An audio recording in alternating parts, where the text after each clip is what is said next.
Hello, everyone. It is Tatum with Guardian Voice of the Missing. Hope you guys are all doing well, and the start of the week has been going good for you guys. Been working on a lot of different cases, have some new ones to show you guys. Let me know that if you're here. Say hello, and we will go ahead and get started. The first case is a case that I cover every week. This is Rebecca Dimery. She is missing out of Odessa, Texas on March 1st, 2023. She's 32 years old. She is 5'5", weighs 190 pounds. She has brown hair and hazel eyes. She does wear glasses and has a mole on the left side of her neck. Rebecca always wears this gold necklace that you can see pictured here. It is a very unique necklace. It was handmade. It looks like little hearts are making the necklace um, into a cross. She does have her ears pierced, but she doesn't wear earrings normally. She does have her tongue pierced. She has a history of seizures and had recently had one when she was at the hospital. She does have a flower tattoo on her left arm. That picture is resembling what that tattoo looks like. And she also has that heart design tattoo on her right arm. She does go by the name Becca. Becca had last had contact with her loved ones on a daily basis, and she had last spoke to them on the phone on February 28th of 2023 when she had called to see if she could get a ride from the hospital. Her loved ones had been out of town and they weren't able to pick her up. She had been seen leaving the hospital with someone that day. Becca's loved ones had texted her that next day, March 1st of 2023, but there has been no response for her, which is completely out of the ordinary. She has not been seen or heard from again. She was last seen wearing a long gray shirt with a plaid hem, black pants, and gray athletic shoes with a white sole. You can kind of see the picture of what she was last wearing there in that picture down below. She also was carrying that black and teal backpack. She was last seen at approximately at 3:50 a.m. in southeast Odessa. Foul play is suspected in her case. It is a very active case. Police are very actively working her case. If you have any information regarding Rebecca's appearance or you know her whereabouts, please call the Odessa, Texas Police Department at 432-335-4609. I know that her family is really wanting to get her back. So if anybody has any information in regards to Rebecca, please reach out to law enforcement. You can be anonymous. Also, if you want to leave any tips here at Guardian Voice of the Missing, you can do that as well, and we will get those tips back over to law enforcement. This is a case that I'm not for sure if I've covered, but I've had a flyer out on him for quite a long time. This is Arturo Hernandez.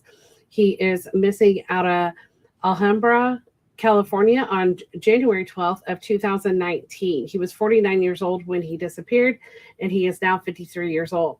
He is 5'9" tall and weighs 170 pounds. He has brown hair with a receding hairline and a widow's in the front. He does have acne scars on his face. You can kind of see in the picture that I have up there. Arturo may go by the last name with his legal name, Arturo Hernandez, and have Palin at the end, or just Arturo Palin. He has stopped using social media and contacting his loved ones, who he had been keeping in contact with regularly. And the last time that they had had any contact from him was January 12th of 2019. There's very little information out on his case. If you have any information regarding Arturo's disappearance or you know his whereabouts, please call the Alhambra, California Police Department at 626-570-5151. And hopefully we could get some tips in and someone knows what has happened to him or where he is at. Hi, Allison. How are you? Hi, Ellen. How are you doing today?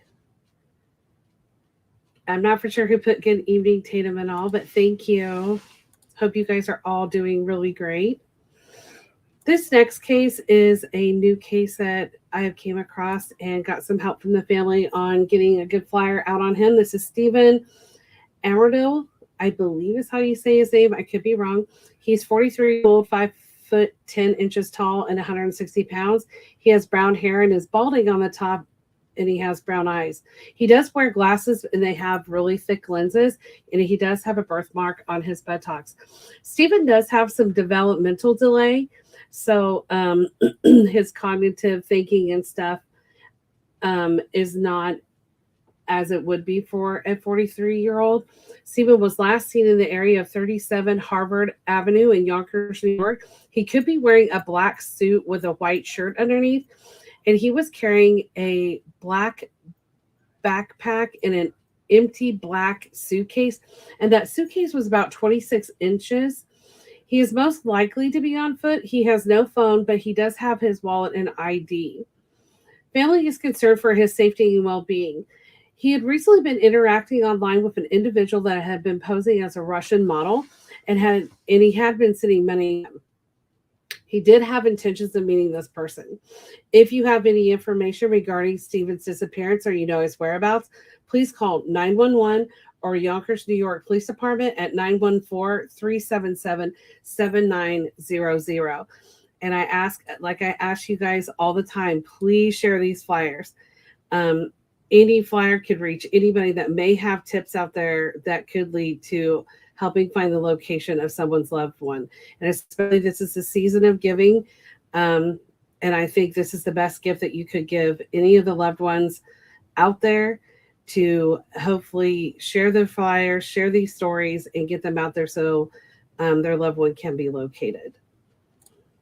The following I have shared before. This is Dana Jane Bruce. She is missing out of Sedalia, Missouri on October 4th of 2008. She's 23 years old. At the time of her disappearance, she is now 37, 5 foot tall, and weighs 98 pounds. She has brown hair, and at the time it had red highlights in it. Dana's hair is shoulder length and wavy with bangs. She had green hazel eyes, but she's also blind in her left eye. She has both of her ears pierced once. She has a 2-inch scar along her lower spine and staple scar on her right shoulder. She has a tattoo on her upper left arm, as you can see in that picture, that has a teddy bear with wings and a banner with the name Dylan. She was last seen wearing a black shirt with Rebel on the front with silver lettering, blue jeans, leaving her children's babysitter's home when she had went to pay more money for her to keep the children overnight while she was out. She had been seen at Malone's Bar, which is having an anniversary party on Main Street, with a young man driving a late model red Ford F-150 truck earlier in the night of her disappearance, and she had left there at 11:30 to go and take that babysitter some more money. One thing to know about this individual, they have been talked to by police when he traveled back to Atlanta, Georgia. It is believed that he was a construction worker that was up in the Sedalia area doing work. And he had went back to Atlanta from where I believe they said that he was from. He has never been named publicly, but he was a person of interest. He had said that him and Dana had parted ways and he had never seen her again. There is reports that she was seen with other individuals leaving the bar that night and had went to a house party.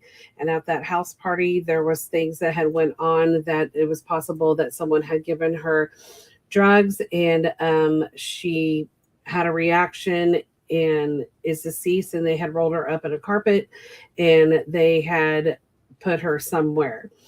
Anybody out of those individuals, people have tried to come forward and give statements about what had happened that night, and waiting to see what law enforcement is going to do. It's been 15 years, and with that information, not a whole lot has came about, but they have said there's rumors in development that police are cracking down on the case and have possibly a person of interest. One thing about Dana is she left all of her belongings behind. She didn't have a banking account, credit cards, phone, or vehicle. It is unknown if she had her ID on her.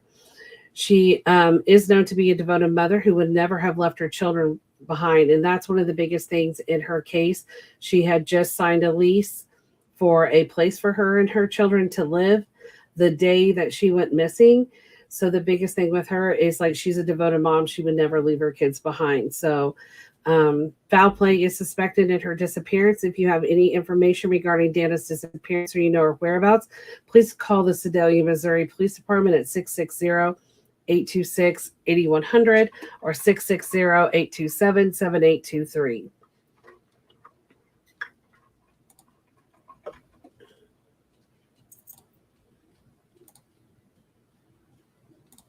Hi, Debbie. How are you?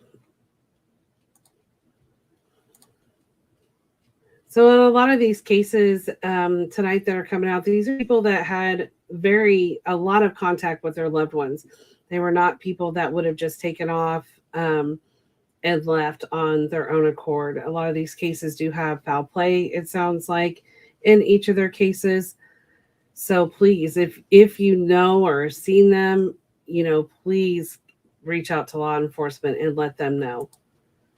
This next case, excuse me, came to me out of Lauren Hill, North Carolina. This is Shelton Richard Lamar Bennett.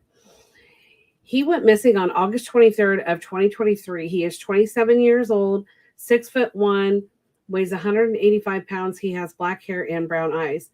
Shelton has a tattoo of an angel ring on his back right side of his shoulder that goes over his right arm. He does wear gold chains. I do have the picture of those gold chains there. As you can see, I do not have a picture of his tattoo.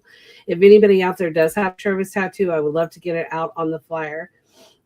Shelton was last seen leaving his home in Rockingham Road wearing a pair of shorts and slides.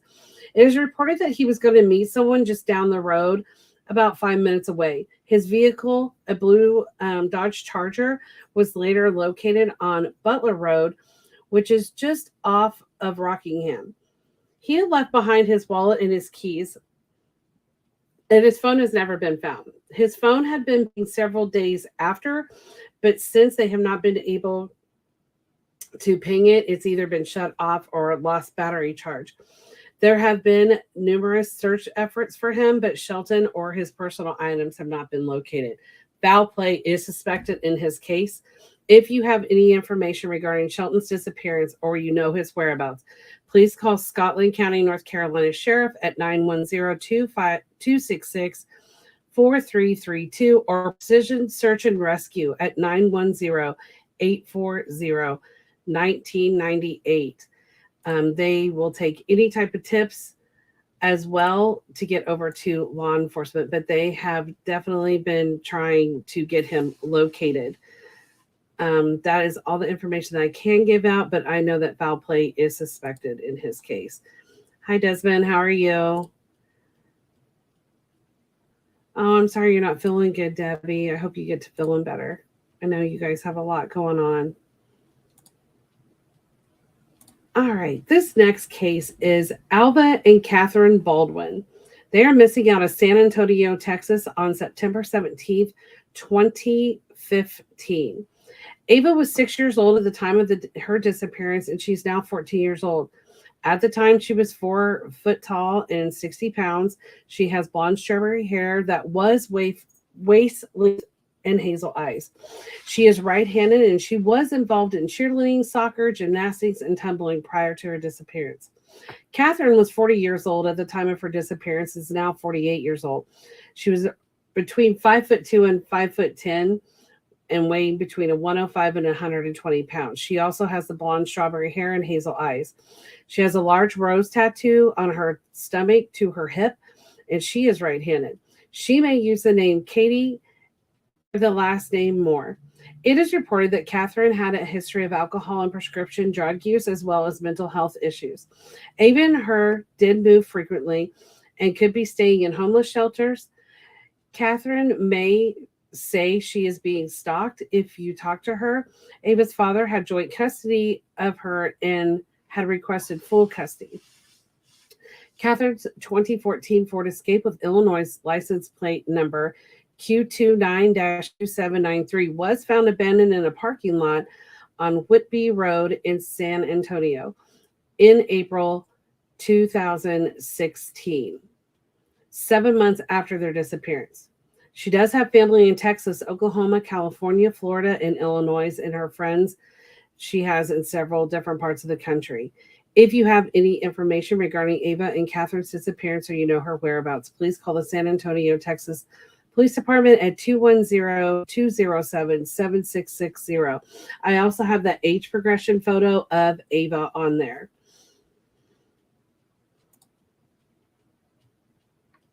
So if anybody knows, that's an old case. To find a vehicle 7 months later is very, very interesting. Debbie says she's just stressed. Yeah, I understand. We are going to share your husband again tonight, and hopefully we can get him located and found. This next case I have shared before. This is Kansas Leanne Cathis. She went missing from Medville, Pennsylvania on July 16th of 2022. At the time of her disappearance, she was 34 years old. She is now 36, 4'9", 95 pounds, sandy blonde hair, and green eyes. She does wear blue metal frame glasses. She does have a scar on her right elbow and on her right shoulder. Those are both from a surgery she had. She is also missing her front teeth. Candace has Prader-Willi syndrome, which is a genetic disorder which affects the individual's appetites, growth, metabolism, cognitive function, and behavior. Due to her condition, she is mentally about of a 10 to a 12-year-old. She has left on few occasions. However, she has never been gone this long. She normally always is with someone. One occasion, she was found by water. Candace was last seen wearing, as you can see in the picture, that purple shirt, floral shorts, purple and blue sneakers, and also those stitch socks. And she was walking by the railroad tracks on the state game land number 213 on Route 285 between Geneva, Pennsylvania, and Kankakee Lake, Pennsylvania. It is reported 3 or 4 people said that they had saw her. Candace usually wears a headband. However, that day she was not wearing one. When she left, she had no ID and only $13. There have been several searches. However, they have been unsuccessful in locating Candace. A loved one are very concerned about her safety and welfare. There is a reward for $12,500 for information leading to her whereabouts. If you have any information regarding Candace's disappearance or know her whereabouts, please call the Pennsylvania State Police at 814-332-6911. One thing that I was asked to share is also, make sure to be sharing her flyer and all these flyers, even if they are missing from a certain state, please share them out to any of the surrounding states or locations of that country or anything like that, because we never know if somebody could possibly be no longer in that location. So it doesn't take long to get people out of certain locations and completely into another state. So please share all of these flyers out to other locations. One thing that I want to talk to you guys all about tonight is all the scamming that is going on, especially in the missing persons world. Families are getting scammed a lot. I just recently had an individual that I was helping locate that she was actually located safe. And talking to the family and everything, talked about how many scams they were getting and how cruel people were being about those scams. I want you guys to know that the FBI is very legitimately working hard to end all of these online scams, which we know is a very huge, impossible, almost, feat. If you get one of them, then there's like 10 others of them. But I want to encourage you guys, it is very important, even as a family, as an advocate, as a friend, anybody, private investigators, if you guys are getting scammed or people are saying that they have information about your loved one and they want money, they want whatever, you need to report that immediately to your local law enforcement, but also you need to report it up to the FBI. I have actually done it for a family. I will say that the I don't know if they've changed the report. I mean, it can be a little tedious and stuff, but please make sure you guys need to keep any type of documentation, screenshot if they're messaging you, any type of receipts, any type of information that they give you about where they want that money sent or the things that they say. If you're having problems with this and you need help, please feel free to reach out to me. I have dealt with this as well, but I wanted to go ahead and put this back up. I am going to pin it at the top of both of the Guardian pages as well, and let you know. The internet, it's called the Internet Crime Complaint Center, the IC3. So, the Internet Crime Complaint Center, or IC3, is the nation's central hub for reporting cybercrime. It is ran by the FBI, the lead federal agency for investigation on cybercrime. Here on their website, you can take two vital steps to protecting cyberspace and your own online security. First, if you believe that you have fallen victim to cybercrime, file a complaint or a report. Your information is invaluable to helping the FBI and its partners bring cyber criminals to justice. Second, getting to educate yourself about the latest and most harmful cyber threats and scams. By doing so, you will better be able to protect yourself, your family, and your place of work and home. Anyone can be a victim of internet crime. Take action for yourself and others by reporting it. Reporting internet crimes can help bring criminals to justice and make the internet a safer place for us all. That is the website, https www.ic3.gov. I will tell you guys also, I also encourage you guys, if on your cases and stuff, reach out to the FBI too. You can call them. There are local agencies all over each state across the nation. Sometimes, it's hard to get through to somebody, but I definitely encourage you to keep trying. If you guys need help with that, please let me know. I will definitely help you. I will tell you, everybody that I've dealt with at that level of law enforcement has always been very helpful.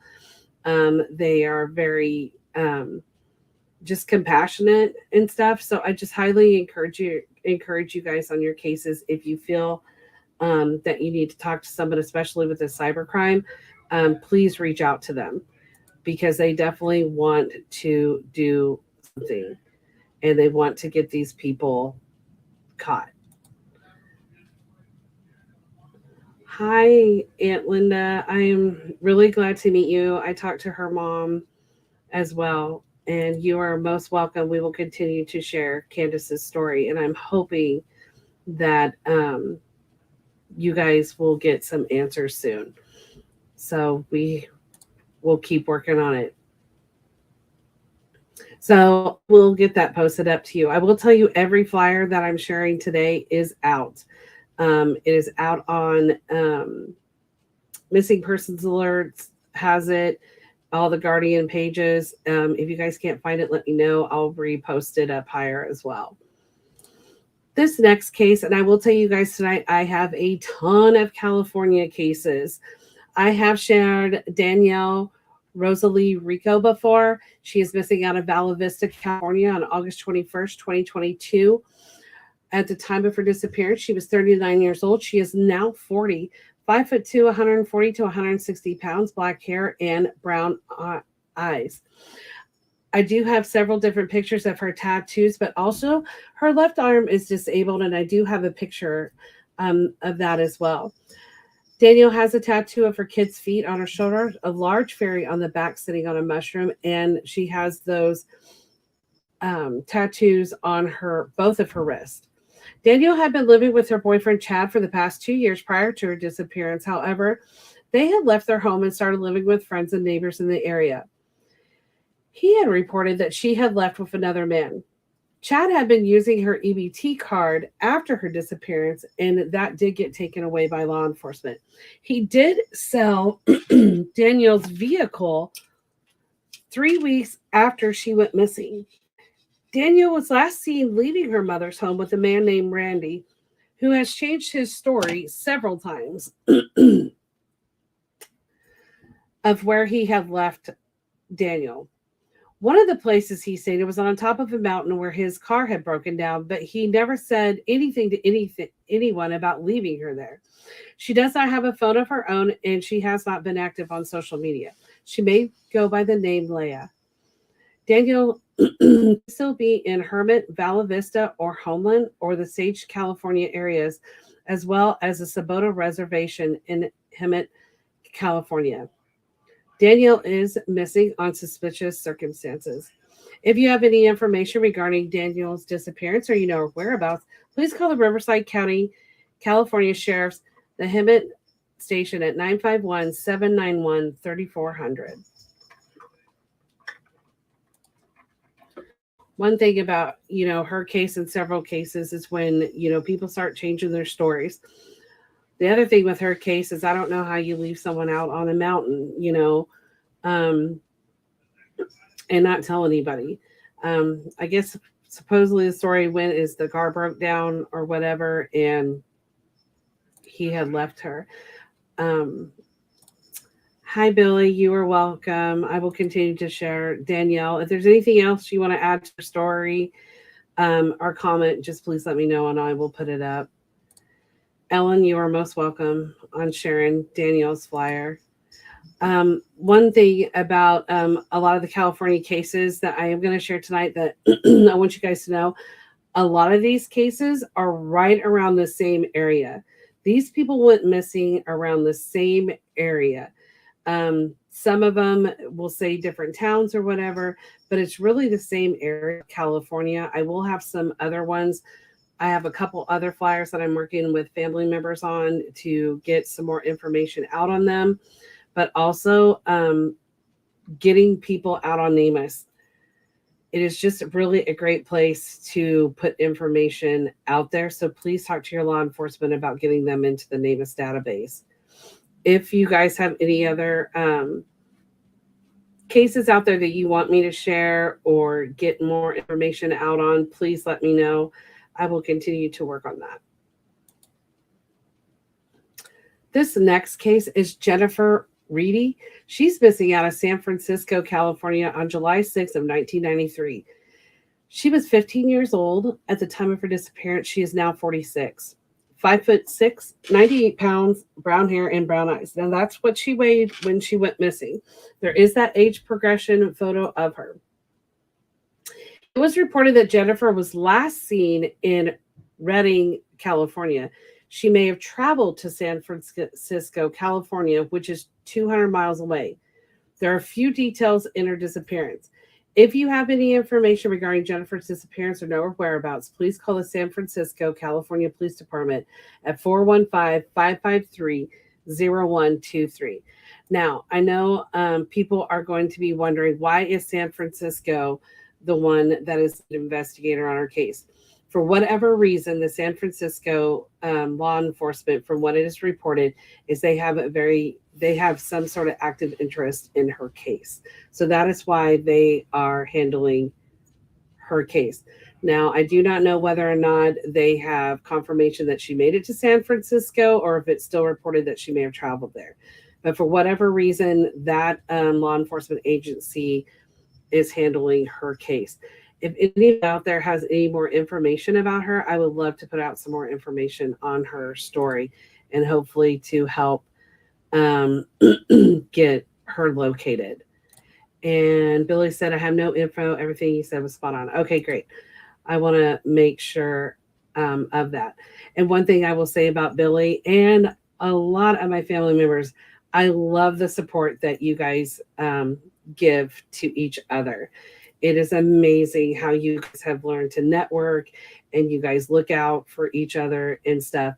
And again, back to the case of the girl that was located, her family, is still out there sharing other people, even though their loved one was found.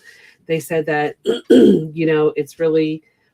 it's just hard, and they just want everybody to know how much they appreciate everybody that, helped get their loved one out there and support them. And they were judgmental about the situation with her and, have been going to every site and, updating that their loved one was found and how much they are thankful and appreciative of them. I do have her flyer posted up on Guardian. I know I'm not always good about getting the updates when they're located and stuff, but it just really meant a lot, like, to see how, they're like, we put all this effort into her, we want to make sure that, we put in the effort to let everybody know that our loved one has been located, but they also want to continue to put out effort to help others find their loved ones. And it's just to me amazing how all of you guys are. And I'm very appreciative that you guys all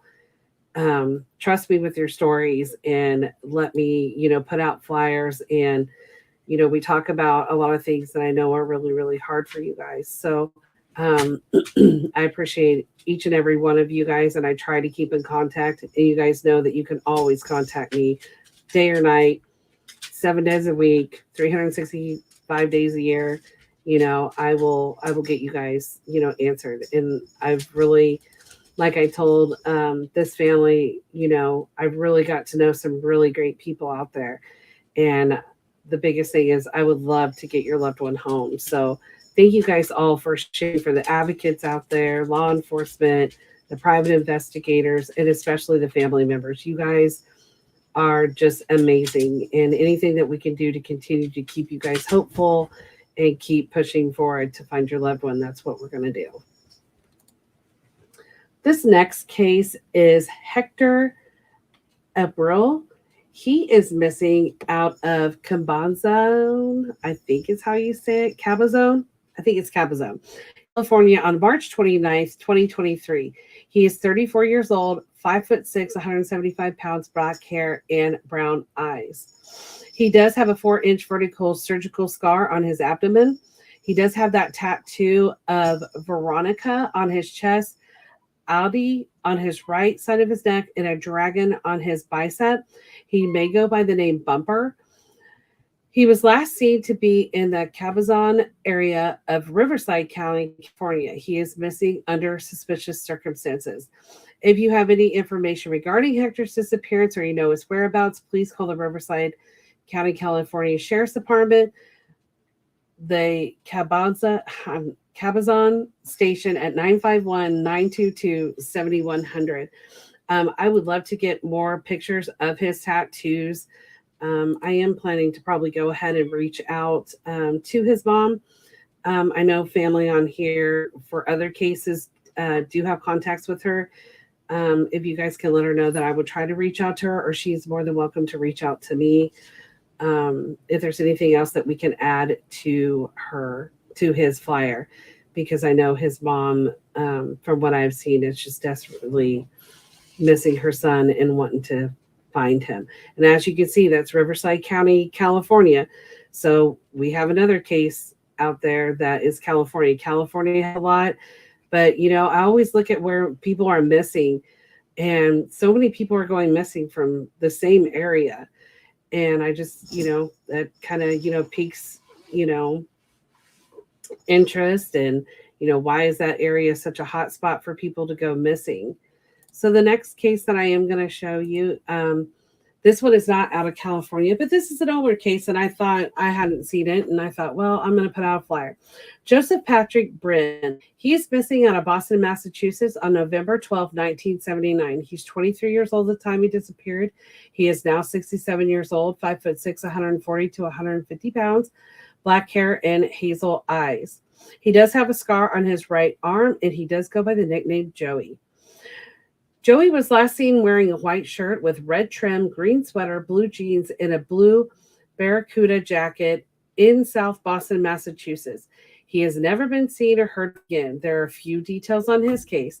If you have any information regarding Joseph's disappearance or know his whereabouts, please call the Boston, Massachusetts Police Department, 617-343-4500. His case was recently updated or even put into the NamUs account. So if anybody has information on his case, I've tried to do a lot of research to try to find anything on his case, and there's really just not a whole lot of information out there that law enforcement, for whatever reason, hasn't shared.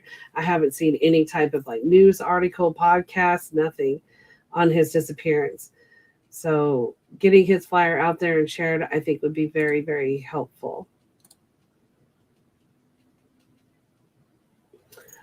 Okay, so Danielle's mom is saying that Hector has mutual friends on Facebook that Danielle had. So see, there's a little bit of a connection.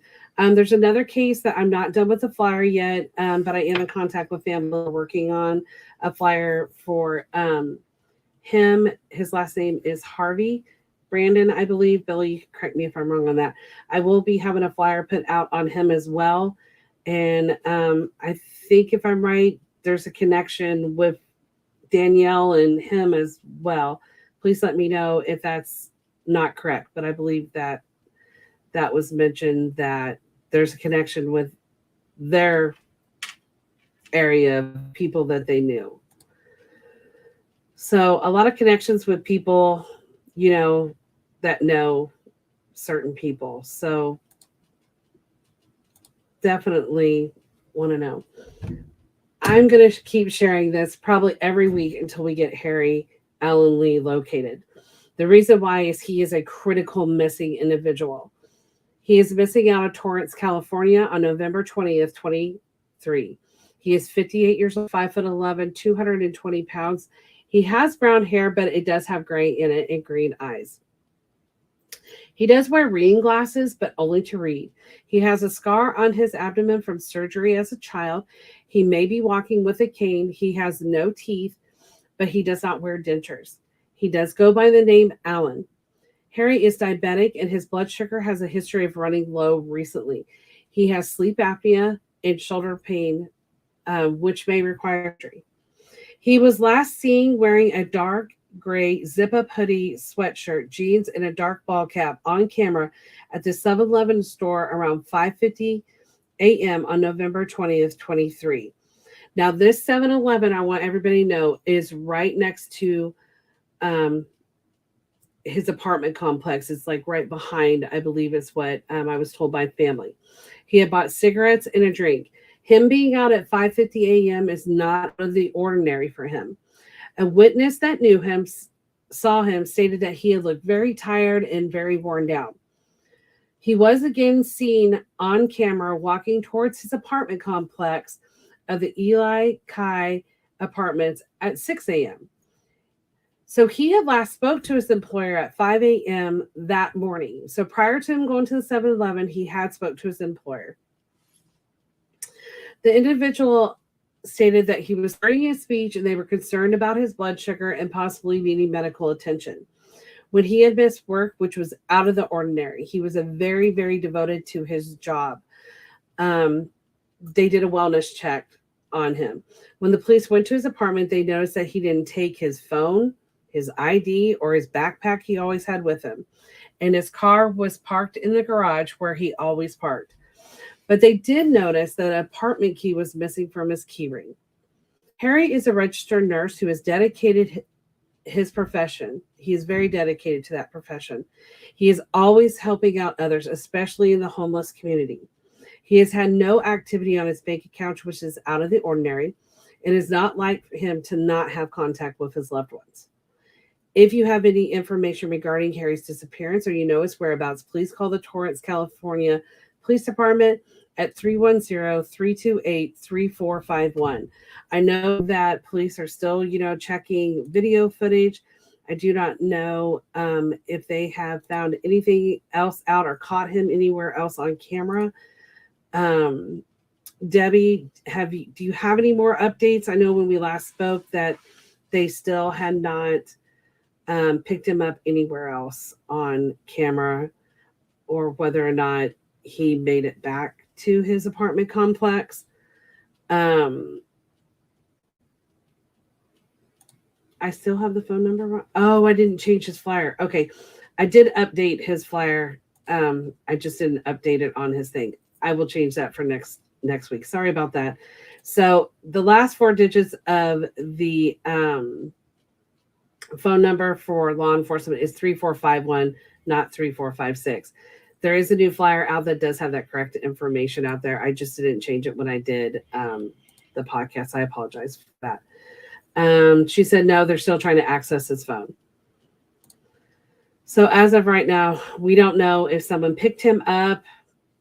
There's been multiple searches in that area and around his apartment complex, the 7-Eleven, and so far they have not found anything in regards. So we don't know if someone picked him up. They have checked the hospitals in that area.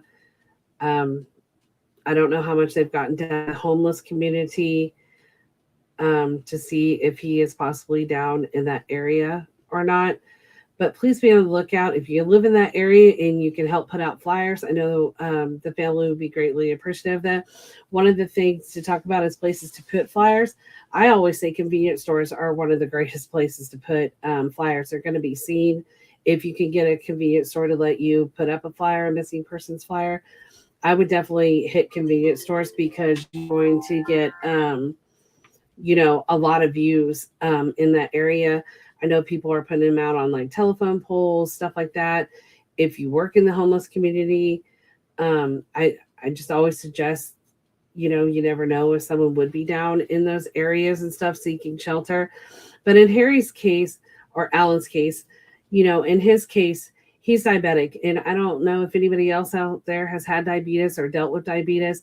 If your blood goes low, if it goes high, you can almost be in like you have slurred speech, you almost feel drunk, you're really not orientated, your brain is really super foggy. So, in his case, he might have, misdirected where he was going or something, something. So he may have not been orientated like to his area. And that's what makes his case so critical that we need to get him found. Especially with the diabetes, if his blood sugar, he had been suffering very recently, with low blood sugars and stuff. And so if you work in the hospitals, please, look at these missing persons flyers and see if, you might, notice somebody. She says they're still checking the hospitals. That's good. So, just keep, walk into the hospitals and say, hey, missing persons loved one. I know you can't tell me, because of HIPAA, but will you please look at this flyer? Will you please share it with your staff? If someone comes in, will you please contact law enforcement? Because they are out there looking for them. This next case I have shared before. This is Michael Scott Harp. He is missing out of Louisville, Kentucky on November 2020. We do not have an exact date of when the last time was that he was seen. He's 23 years old. Or he was 20 at the time of his disappearance. He would now be 23, 6'5", 160 pounds, auburn brown hair, and hazel eyes. He may have a mustache or a goatee. I think he's actually 6'1". I think we cleared that he's actually 6'1", and I probably need to get that changed. Sorry about that.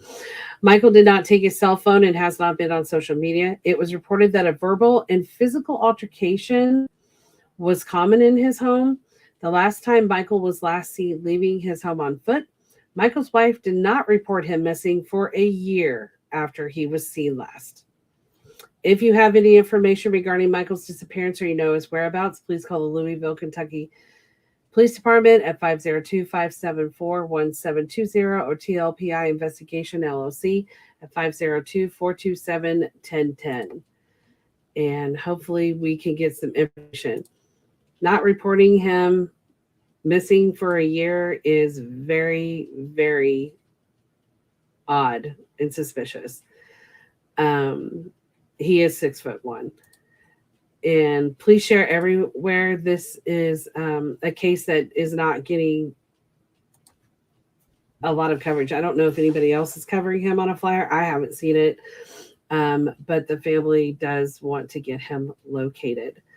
If you guys could please share that, that would be great. So law enforcement is a year behind because it wasn't reported. Now, why his wife didn't report him or anybody else report him, but when I say that there was a lot of altercations, it's not necessarily I'm saying that the altercations were between him and his wife. There was other altercations that have been reported, but there was a lot of just not good things that were going on over in that area. Foul play is suspected in his case. So again, if you guys have any information, please share with law enforcement or contact a private investigator.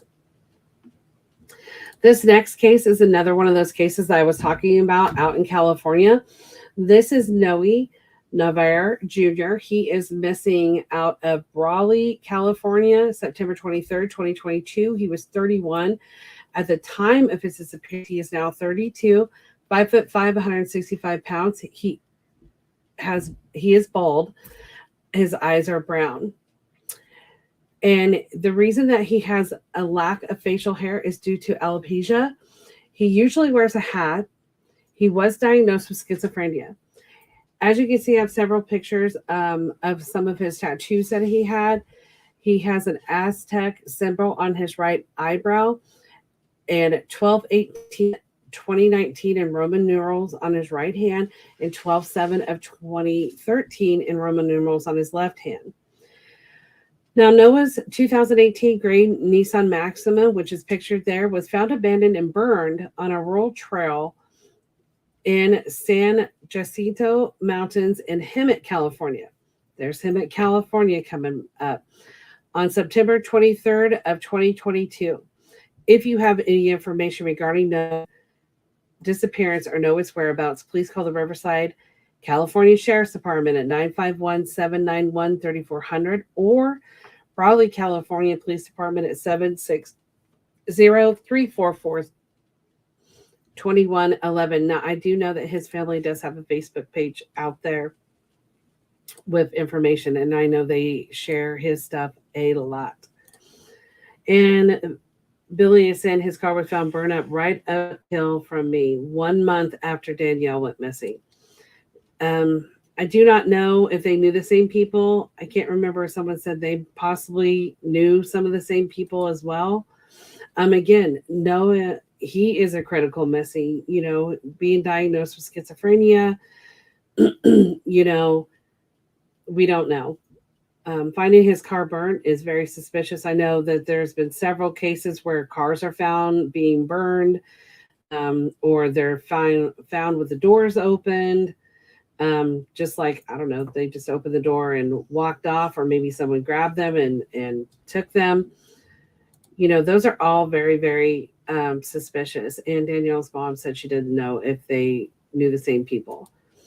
It would be interesting to know, because again, that's all in the same area. These are several people, and I'm going to look more into the Riverside County Sheriff, how many cases they actually do have of missing people out there, because I know it's a lot. Huba, California has a lot of people missing just in that area. So definitely something's going on, and we definitely need to get this information out there and shared. But in both of those areas, I will tell you that the family members have definitely came together and are working together. This next case, an older case from October 28th of 1991. This is Selena Marie Eden.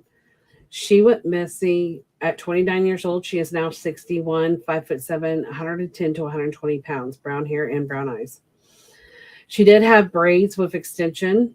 She has a mole in the center of her forehead, which you can kind of see in that photograph, a surgical scar on the top of her head. She walks with a limp on her left leg, which was an injury from a motorcycle accident that she had. She does have her ears and nose pierced. So Selena was recovering from an accident which had occurred in November of 1989, where she sustained brain injury as a result of her injuries.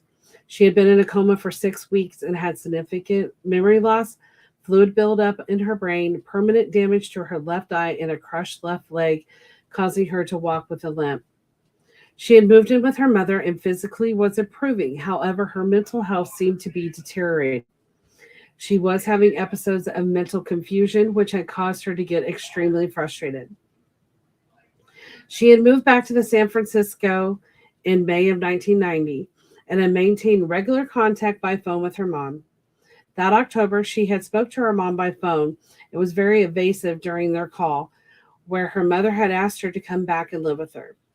She said that her mother should worry if she didn't contact her again within a month or two. She was last seen October 28th of 1991 in the hospital in San Francisco, California. Despite the family had hired a PI, had uncovered possible sightings in the Tenderloin district in San Francisco, they were never able to confirm whether or not it was her. Family is concerned that she may not recall her identity. If you have any information regarding Selena's disappearance or you know her whereabouts, please call the San Francisco Police Department at 415-553-0123.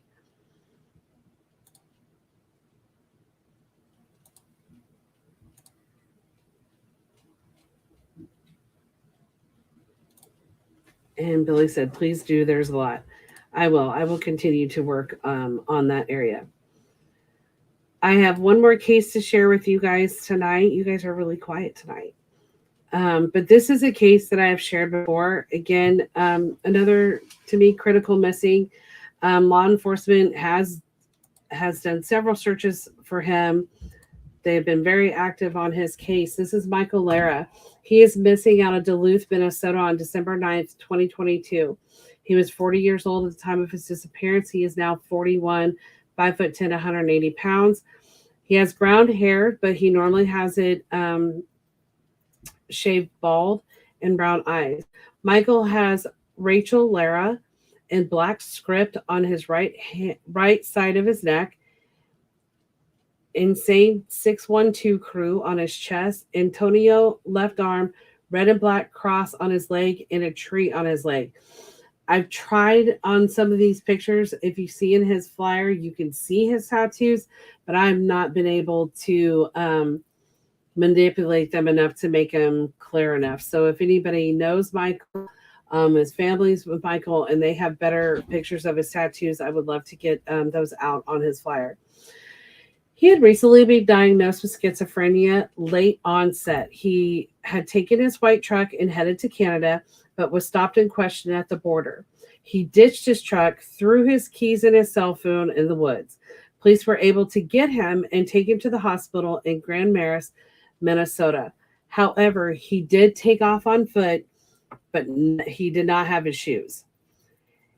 He has been seen in Toff, Minnesota, and he had broken into a cabin, which law enforcement has a warrant out for his arrest. Police have searched some of the woods and other cabins in the area, but have been unsuccessful at locating Michael. Michael has not been on social media for years.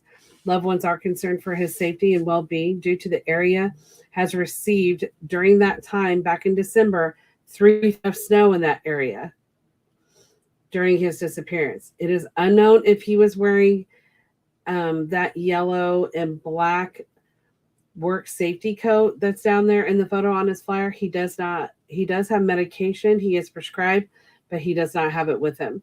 It is unknown if he still has his wallet or his ID. If you have any information regarding Michael's disappearance or you know his whereabouts, please call 911 or the St. Louis County, Minnesota Sheriff at 218-730-5400 or Cook County, Minnesota Sheriff at 218-387-3030. And like I said, they did put a warrant out for him for breaking in, to those cabins and stuff, which I think is good. I know some people may disagree, but I think law enforcement, if they see a warrant, they're going to see a warrant probably sooner than they're going to see that missing persons report. So I do think it is an extra thing for him that if he does come across law enforcement. Those are the cases that I have for you guys this week. Like I said, I will continue working on getting more flyers out. If there's certain areas you guys want me to get flyers out, please let me know. I did do a new intro this week. I don't know if you guys got to see it or what you thought about it, but please let me know if you want me to go back to the old one or if you like the new one. I did change up some stuff on it. Again, if there's cases out there that you guys are wanting to see, if there's things I need to update on flyers, please let me know. I know that a lot of these cases law enforcement is working really, really hard on. I have had a couple cases that I didn't share tonight, but I have shared in the past that it seems like law enforcement is getting a little further on there. On the JP Parting case out of Missouri, it seems like the new detective is working really, really hard. There's some new developments. And I'm hoping with the information that I've sent over, as well as some other advocates have sent over, he's been able to do the things that he wants to do. And I'm hoping that some resolution will come in his case. And people are, like with a lot of cases, people are starting to talk on a lot of these cases. So hopefully, you guys please remain hopeful. If you guys need anything, shoulder to lead on, someone just to listen to hear you out, please let me know. You guys can always reach out Debbie, you are most welcome. We will continue to share his case. I do need to talk to you. I didn't get a chance to call you today, but I will when you get a chance. I need to talk to you guys. Um, Billy, you are most welcome. I continue to show Daniel's case in hopes that we can get some resolution. Somebody out there knows something about these cases. Hi, Sue. How are you doing? Um, you know, just remain hopeful. I know it's hard. I know there's days a lot of you guys are tired, stressed out, but just know that you guys are alone. We are here from you. We'll always be here for you guys. Just keep your heads up and we'll continue on. I will be contacting some law enforcement on some of the cases, trying to get some updates, get the new flyers out to them and everything. So I hope that you guys have a great night. Um, let me know if there's, again, anything you guys do. You guys are always in my prayers, and I will talk to you guys later. Have a good night.